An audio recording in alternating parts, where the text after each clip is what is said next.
ቤታችንን ስዕል አድነው ሳንቡሳና ፓስቲኒ መሸጫ ሲያደርጉት በቁጥጥር ስር ውለዋል። አቃቂ ክፍለ ከተማ ውስጥ ኦርቶዶክሳውያን ይሄ የጥንቃቄ መልእክት ነው። አይበለውና ቆቆር ስትገዙ በመጽሐፍ ቅዱስ ቅዳጅ ወረቀት ተጠቅልሎ ቢሰጣችሁ ምን ታረጋላችሁ? እግዚአብሔር ልጁን በጸጋና በሞገስ ያሳድግልን የሱ ጥፋት አይደለምና። ነገር ግን ይሄንን የምታደርጉ ወላጆች ቤታችሁ ሲገባ ድንገተኛ አደገኛ ፖርሽ ነው።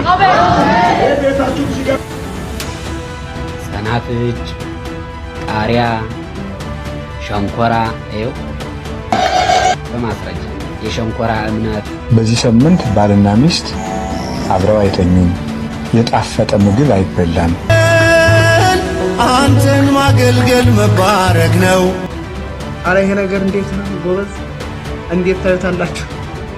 አረ በጣም ግራም ያጋባ ነገር ነው። አሁን ይሄ ምንድነው የሚባለው? ስለዚህ ምን ማለት ነው? ክርስቶስ በአህያ ላይ ለምን ተቀመጠ? የምትማሩትን ነገር ታረዱት፣ የተማራችሁትን ያዙት። በዕለተ ሆሳዕና የተከናወኑ ወይም የተደረጉ ተግባራት ምንድናቸው? ሰላም ጤና ይስጥልኝ። እንዴት አደራችሁ? እንዴት ዋላችሁ? እንዴት አመሻችሁ? አምላክ በቅዱስ እግዚአብሔር ስሙ ዛሬም ዘወትርም የተመሰገነና የተወደሰ ይሁን። ዛሬ በወቅታዊ ጉዳዮችና ደግሞ ነገ የሚከበረው አበይት በዓል አለ፣ በዓለ ሆሳዕና። ከእሱ ጋር በተያያዘ አንዳንድ ነገሮች እናንሳለን። ከዛ በተጨማሪ ደግሞ ሕማማት ላይ ማድረግ ያለብንና ማድረግ የሌለብን ነገሮችን ለማየት እንሞክራለን። ምናልባት ነገ ላልመጣ ስለምችል በዓል ስለሆነ እረፍት አደርጋለሁኝ፣ እግዚአብሔር ከረዳኝ ማለት ነው። ወቅታዊ ጉዳይ አስቸኳይ ጉዳይ ካለ እመለሳለሁ። በነገራችን ላይ የሲያትል ቤተክርስቲያን አሜሪካ ላይ ሲያትል ቤተክርስቲያን ጋር በተለይ ከቤተ መቅደስ አገልግሎት ጋር በተገናኘ አንድ የተነሱ ሀሳቦች አሉ። እሱን ሰኞ እናቅርበው። ቢያንስ ቅዳሴ ስለሌለ ሰኞ የውስጥ አገልግሎት ስለሆነ ነገሮች በደንብ መጥራት አለባቸው። በተለይ ሊቀ ጳጳሱ እምቢታቸውን እየገለጹ ነው። አልኮል ወደ ቤተ መቅደስ እያስገቡ ስለሆነ ነው። ቪዲዮ ተልኮልኛል። ግን እስቲ ሰኞ ብንመለከተው የተሻለ ነው ብዬ አስባለሁኝ። ሰኞ በሰፊው የሲያትልን ጉዳይ እንዳስሳለን። ታዲያ ወደ ወቅታዊ ጉዳይ ከመግባቴ በፊት አንደኛው የመጀመሪያ ላይ የሆሳዕናን ጉዳይ አንድ ቪዲዮ እናሳያችሁና የስዕለ ማርያምን ለዕቃ መሸጫነት የሚጠቀሙ የነበሩ ሰዎችን ለማየት እንሞክራለን። እንግዲህ ይሄ ነው። ምናልባት አንድ ደስ የሚል ነገር አለ። ቅድም ስመለከተው የነበረ ነው። አቡነ ሳዊሮስ እንግዲህ አጠመቁት የተባለው እነኚህን ሰዎች ነው። አንድ ፓስተር ከ75 አማኙ ጋራ ከ75 ቤተሰቦቹ ጋራ መጥተው ክርስትናን ተነስተዋል። እንደምትመለከቷቸው ሙሉ ናቸው የመጡት፣ ሙሉ ቤተሰብ ማለት ይቻላል። ኮንግሪጌሽኑ ነው አጠቃላይ ይዞ የመጣው። እንደምታዩት እንግዲህ የኢትዮጵያ ኦርቶዶክስ ቤተክርስቲያን የአዲስ አበባ ሀገረ ስብከት ዘገባም ጭምር ነው። እዚህ ምንም የቴሌግራም ገጽ ላይ ለጥፌዋለሁ። አንድ ፓስተር ጨምሮ 75 የሌላ እምነት ተከታዮች በስርዓተ ጥምቀት እንደተፈጸመላቸው መጋቢት 26 ቀን የተዘገበ ነው። ሙሉ ቤተሰብ መጥቷል። እንኳን ወደ ቅድስት ኦርቶዶክሳዊት ተዋሕዶ ቤተክርስቲያን ወደ አንድነቷ በሰላም መጣ ብለናል። ሆሳዕና የተከናወኑ ወይም የተደረጉ ተግባራት ምንድናቸው? ምሳሌነታቸውስ ምንድነው የሚለውን እንመልከት። በዕለተ ሆሳዕና በዋናነት ማለት ነው። አንደኛ ክርስቶስ በአህያዋ ላይ ተቀምጦ ወደ ኢየሩሳሌም ወደ ቤተ መቅደሱ ገብቷል። በአህያ ላይ ተቀምጦ ወደ ኢየሩሳሌም ወደ ቤተ መቅደሱ ገብቷል። ሕዝቡ የዘንባባ ዝንጣፊ በእጁ እየያዘ ዝንጣፊውን መሬት ላይ እያነጠፈ ልብሱንም እያነጠፈ ተቀብሎታል። የሚጠቡ ሕፃናት ከእናቶቻቸው ጡት እየተለዩ የታዘሉ እንደገና የታቀፉ ሕፃናት የ1 ዓመት ተኩል እና የ2 ዓመት ሕፃናት ወደ መሬት እየዘለሉ ሆሳዕና በአርያም እያሉ አመስግነዋል። በተለየ መልኩ በሰንበት ትምህርት ቤት የሚከበረው ለዚህ ነው። በቤተ ክርስቲያን ማለት ነው። የሊቃውንቱ እንዳለ ሆኖ የቅኔ ማህሌቱ የመቅደሱም አገልግሎት ያውደ ምሕረቱ እንዳለ ሆኖ በተለየ መልኩ ሕፃናት እንደውም በአንዳንድ ሰንበት ትምህርት ቤት የሆሳዕናን በዓል በተለየ መልኩ ለሕፃናት ነው የሚለቀቀው። ትንንሽ ሕፃናት ናቸው የሚያከብሩት ማለት ነው።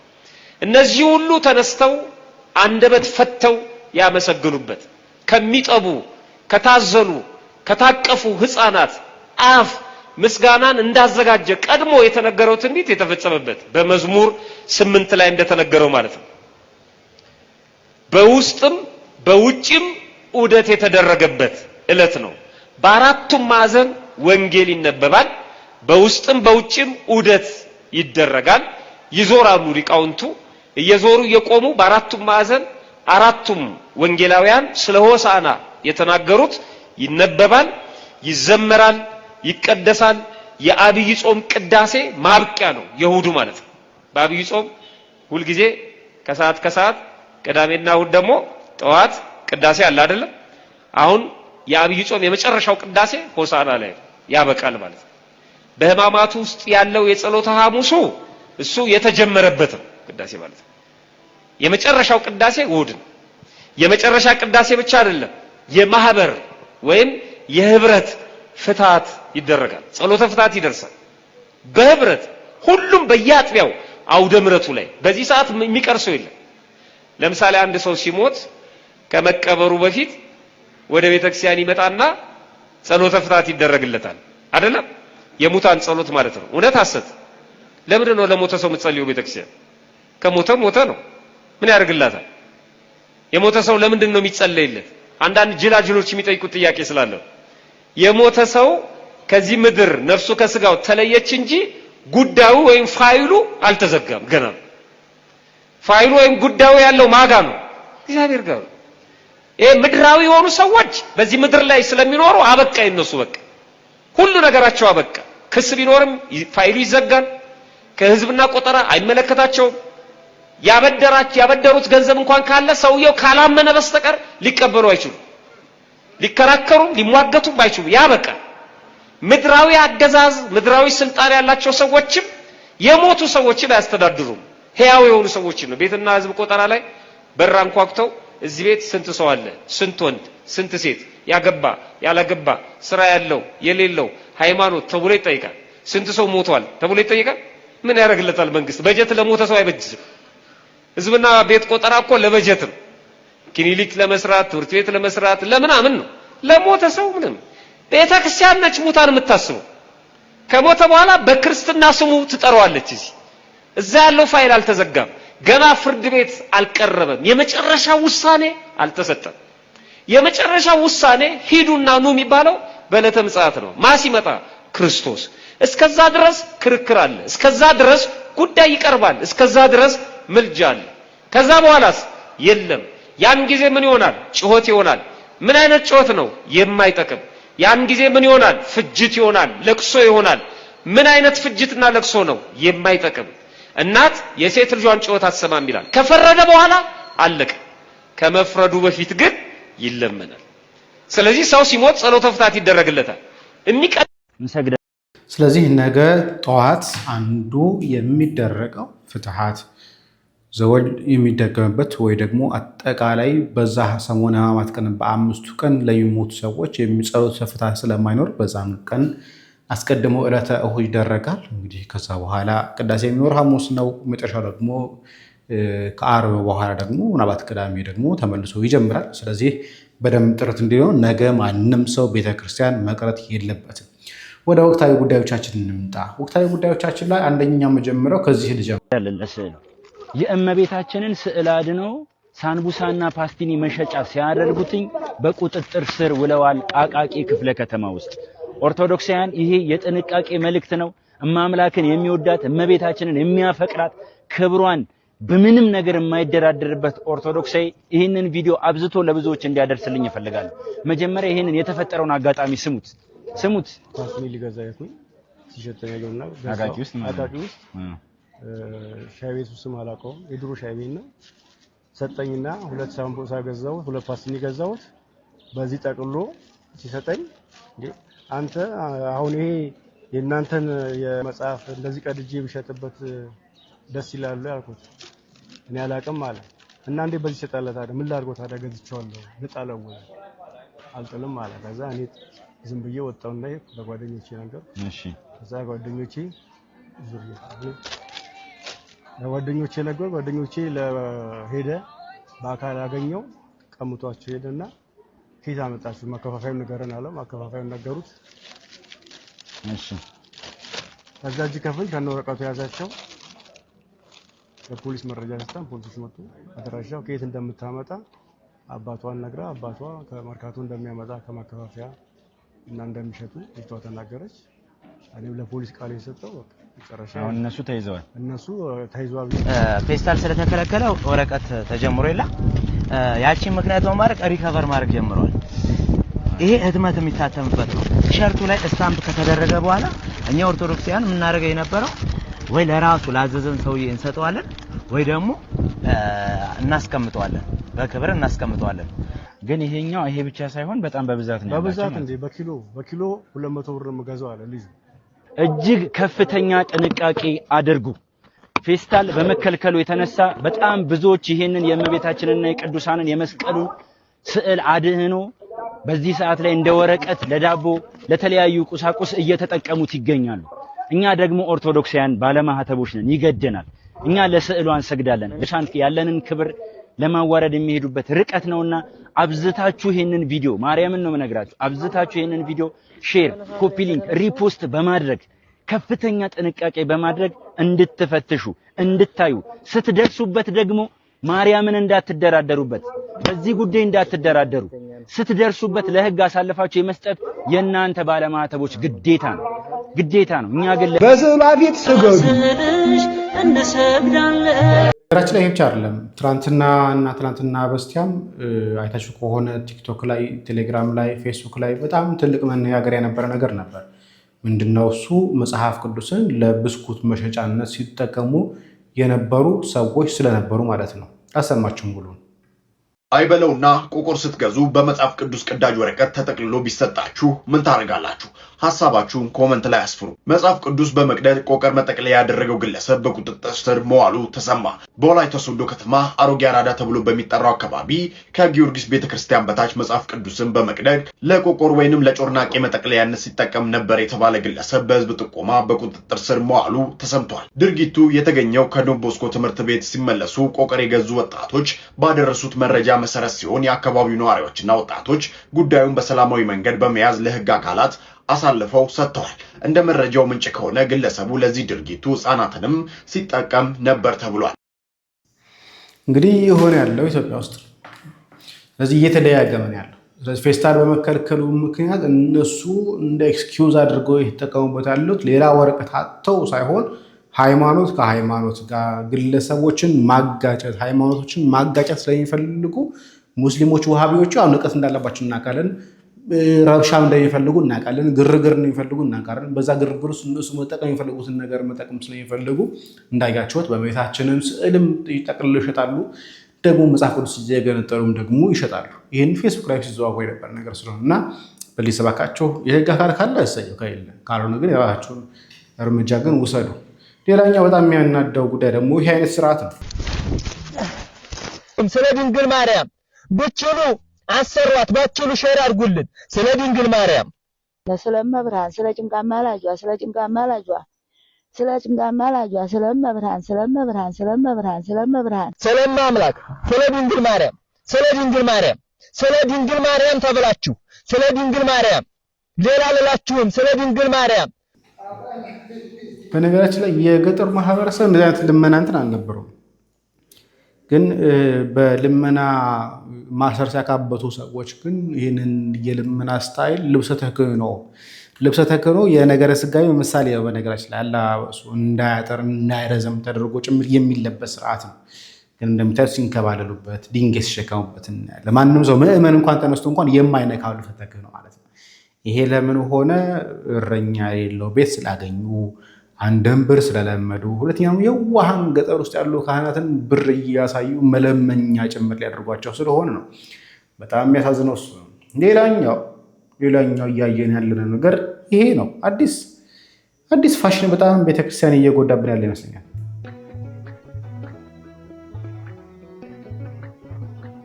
እንግዲህ ይሄ ኬክ ነው። አሁን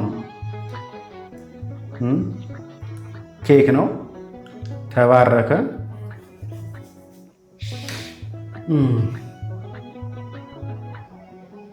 ላደረጉት የብዙ ጊዜ አገልግሎት አስተዋጽኦ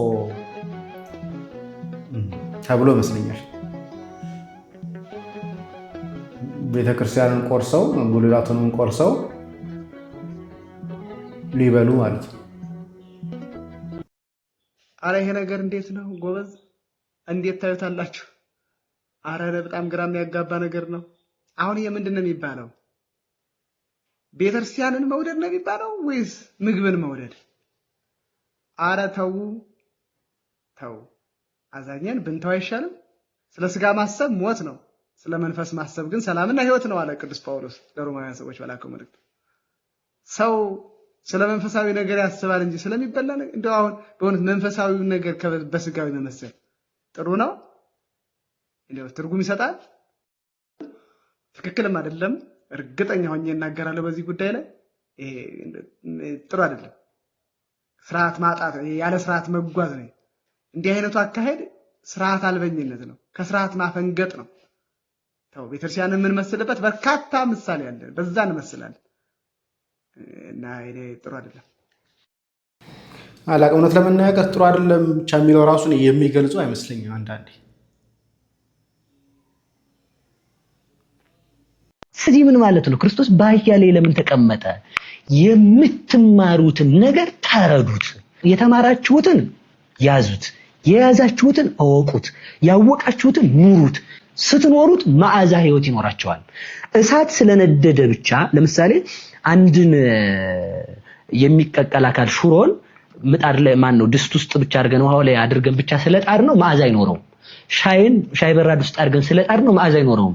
እሳቱ ከነደደ በኋላ የእሳቱ ኃይል ሙቀቱ ባገኘው ጊዜ እንፋለቱ እንደሚወጣ እናንተም የተማራችሁትን ሕይወት በስራ ስትገልጹት የዚያን ጊዜ እግዚአብሔር በሕይወታችሁ ይነበባል ለማለት ምን ማለት ነው? የምትማሩትን አስተውሉት። ጌታ ምንድነው ያለው? ሰሚዐ ሐሰትሰሙ ወይትሌቡ አለ። መስማት ትሰማላችሁ ግን ልብ አትሉም። ወነጽሮት ንየጽሩ ወይትሬዩ፣ ማየት ታያላችሁ ግን አታስተውሉም። በውኑ ጌታ የሚያስተምረው ህዝብ አይን የሌለው ነበር አለው። በውኑ ጌታ የሚያስተምረው ህዝብ ደንቆሮ ነበር? አረ ጆሮ አለው እየሰማ ነው። ስለዚህ ምን ማለት ነው? እንደ አህያ የምትበላውን ምግብ ወደ ሆዷ ከመግባቱ በፊት በደንብ አድርጋ አበጥራ ካፈሩ ለይታ አንጠርጥራ እንደምትመገብ ያንን የምትመገበውን ከድንጋዩ ለይታ ጥርሷን እንዳይሰብረው ከድንጋዩ ለይታ አንጠርጥራ እንደምትበላ ሁሉ እናንተም የምትማሩትን ነገር አስተውላችሁ ጠንቅቃችሁ ተማሩ። የተማራችሁትን በሕይወት ኑሩት ማለት ነው። ስለዚህ በአህያ ላይ የተቀመጠበት ምክንያት ይሄ ነው። እንዲህ አይነት ህግ ሰራውላችሁ ለማለት ነው። በሌላም ማነጋገር እንደው አንዳንድ ጥያቄ የሚነሳል። አንዳንድ ሰዎች እንደው ቀለል ያሉ ሰዎች የሚያነሱት ጥያቄ ነው። እንደው ልመልሰው በዚሁ ካመጣሁት አህያ ከእህል ጋር አፈር ብትበላ ለምሳሌ አንዳንድ ሰዎች ይላሉ በትንሳኤ ቀን ሰውን ጅብ የበላው ሰው ቢሆን እንዴት አድርጎ ነው የሚነሳ? ምክንያቱም ጅቡ ውስጥ ነው ያለ ከጅቡ ጋር ነው የሚነሳ ይላሉ። እንደው አንዳንድ ሰዎች ናቸው ጅብ ስለበላው ከጅቡ ጋር ያው እንግዲህ ከ24 ሰዓት ይቆያል አይቆይም እሱ ለእናንተው ለባለሙያ ትቻለሁ። ብቻ ግን በ24 ሰዓት የምግብን ሽርሽሪት እንደሚደረግ የታወቀ ነገር ነው። ከ24 ሰዓት በኋላ የበላነው ይጠፋል ወደ አካልነት ወይም ደግሞ የሚወገደውም ወደ መወገጃ ይሄዳል ማለት ነው። ግን ከዚያ ውስጥ የሆነ ነገሩ ተጨምቆ ምን ይሆናል? አካል ይሆናል ነው። እንደዚያ ከሆነ አንድን ሰው ጅብ ቢበላው ያ የበላው አሁን ይሄን አጣርታችሁ ሄዱ ስለሚል ነው መጣፉ። ያን የበላውን ነገር ሰውየውን ሲበላው ጅቡ በትንሳኤ ቀን ከጅቡ ጋር አብሮ ነው የሚነሳው ይላሉ። ለዚህም አንድ መልስ ልስጣችሁ። ገበሬው ስንዴንና አፈርን ቀላቅሎ ቢዘራ የሚበቅለው ማለት ስንዴ ነው የሚበቅለው፣ አፈር አይበቅልም፣ ሟምቶ ነው የሚቀረው ማለት ነው። ጅብም ይብላው ማንንም ይብላው ምንም ይብላው ሰው ነውና ምን ይላል? ይነሳል በእግዚአብሔር ስልጣን። ምክንያቱም አፈሩ እዛው ይቀራል፣ እህሉ እንደሚበቅል ማንኛውም ፍጡር ከሰው በቀር ስለማይነሳ እነሱ እዛው ይቀራሉ። ሰው ግን ትንሣኤ ዘለክብር ይነሳል ነው። ስለዚህ ስትማሩ የምትማሩትን ነገር ምን ብላችሁ ተማሩ? ጠንቅቃችሁ ተማሩ ለማለት የአህያዋን ፍቱና አንጡልኛል። አህያን የፈለጋት ከዚህ የተነሳ ቤታችሁ ሲገባ ድንገተኛ አደገኛ ፈውስ ይሆን። ቤታችሁ ሲገባ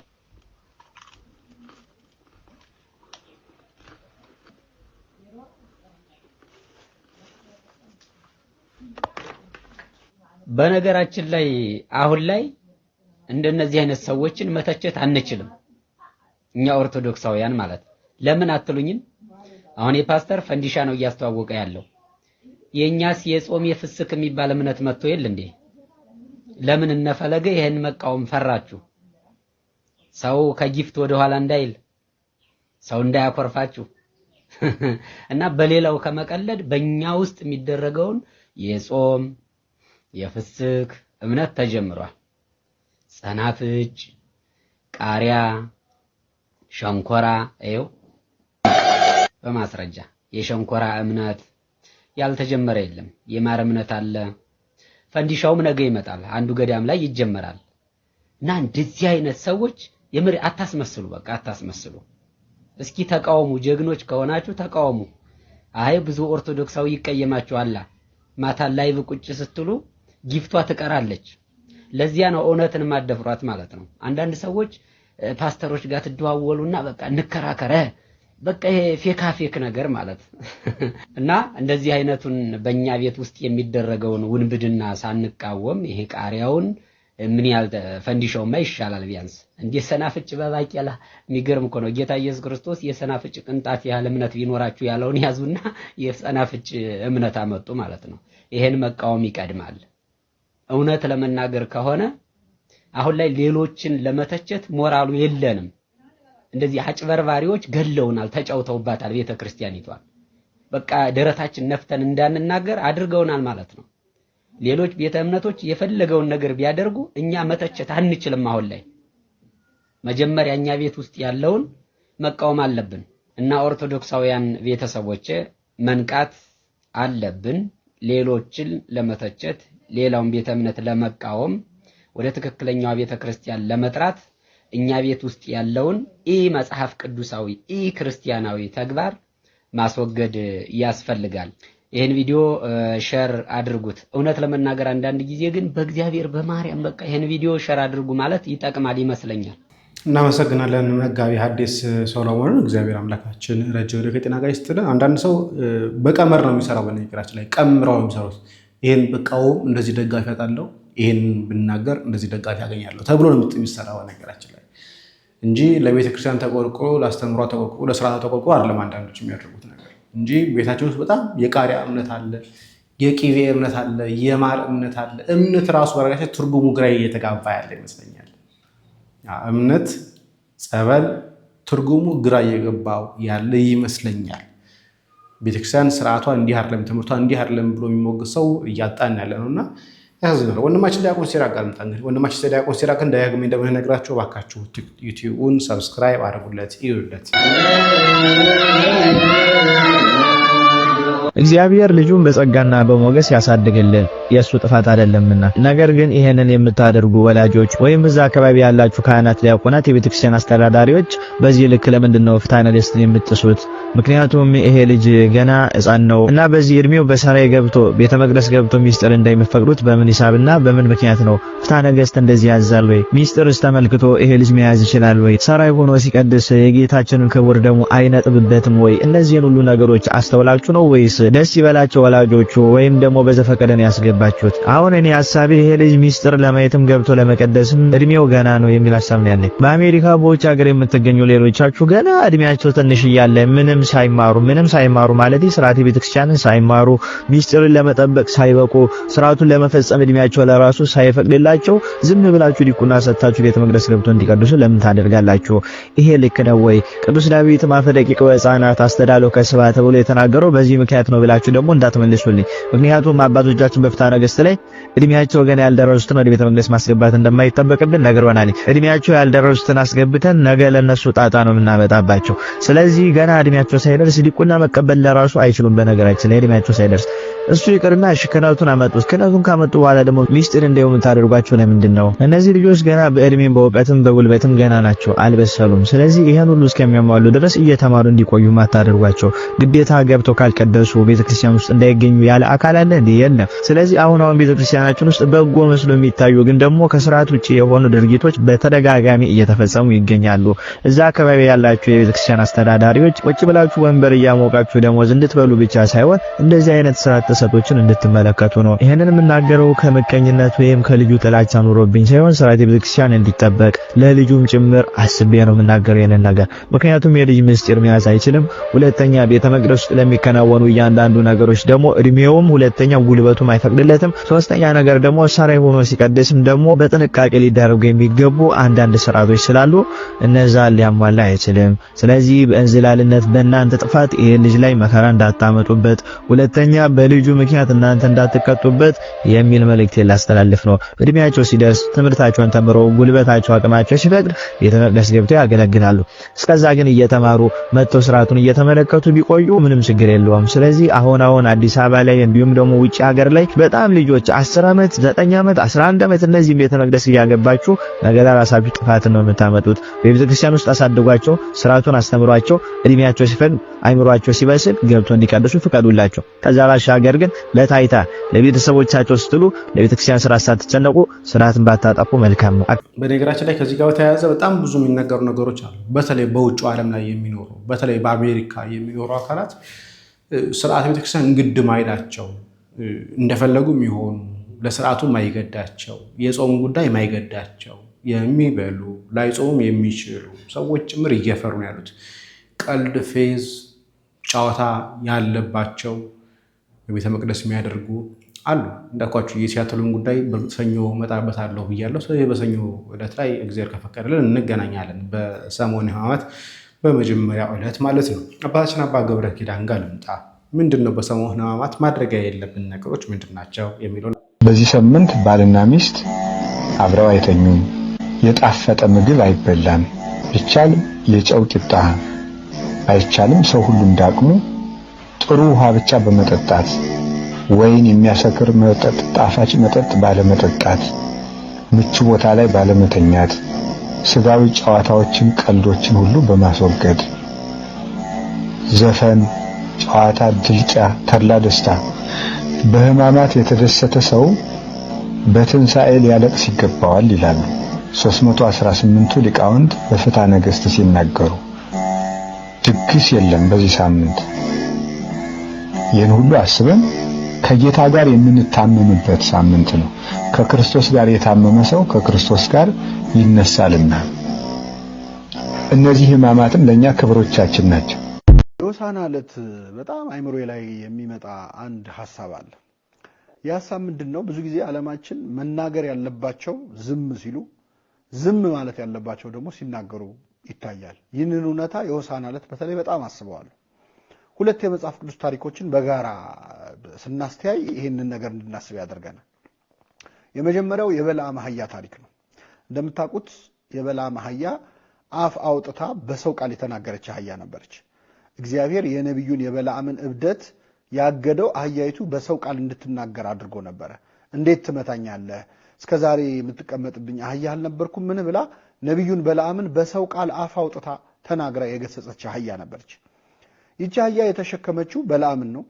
በለዓም ማለት መጽሐፍ ቅዱስ ላይ በጣም ክፉ ከተባሉ ሰዎች አንዱ ነው። የበለዓም ምክር ተብሎ የሚጠራው ራሱ ክፋት ነው። እንደውም የፖርኖግራፊ ሰይጣን የዝሙትን ምስሎች በማሳየት ሰዎችን የማሳሳት ስራ ኢንዱስትሪ አድርጎ እንዲመሰርት አንዱ የበለዓም ምክር ነው።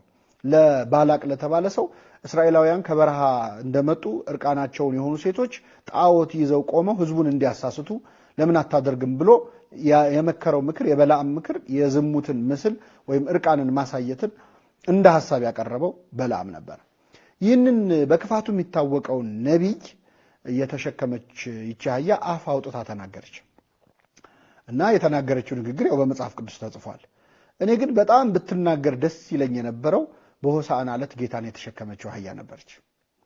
ይህች አህያ የተሸከመችው እንደ በለዓም አይነት የተረገመ ሳይሆን ቡሩክ የእግዚአብሔር ልጅ የተባለ መድኃኒታችን ኢየሱስ ክርስቶስን ነው።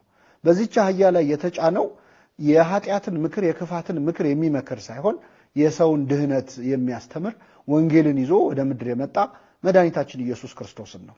በእርግጥ ይህች አህያ በላይዋ ላይ ክርስቶስ አርፎ በተጓዘባት ጊዜ ምን ተሰምቷት ይሆን? ምንድነው አምላክን መሸከም የሚፈጥረው ስሜት? እኛ የበለዓም አህያ ድምፅ ብዙም አያስደስተንም። ምክንያቱም ልትነግረን የምትችለው ብዙም ነገር የለም። ምክንያቱም የተሸከመችው የተረገመ ሰው ነው፣ ወይም ክፉ ስራ ክፉ ሐሳብ የሚያመጣ ሰው ነው በለዓም። የሆሳዕናው አህያ ግን የተሸከመችው መድኃኒታችን ኢየሱስ ክርስቶስን ነው። አህያውን ሳለ ኪሩቤል የተሰጣቸውን ክብርን የተቀበለችው ሰማይና ምድርን የያዘውን አምላክ የመሸከም ዕድልን የተሰጣት እንዴት ነው አምላክን መሸከም?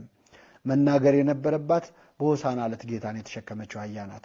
ብዙ ጊዜ ቢናገሩ ምንም የማይጠቅሙ ሰዎች ይናገራሉ። ቢናገሩ ብዙ የሚናገሩት ያላቸው ግን ዝም ይላሉ። ይህንን እውነታ እንዳስብ የሚያደርገኝ የዚህችኛዋ አህያ ዝምታ ነው። እኔ ድጋሚ ባገኛት እባክሽ እንደ በለዓም አህያ ተናገሪ ምላት ይመስለኛል።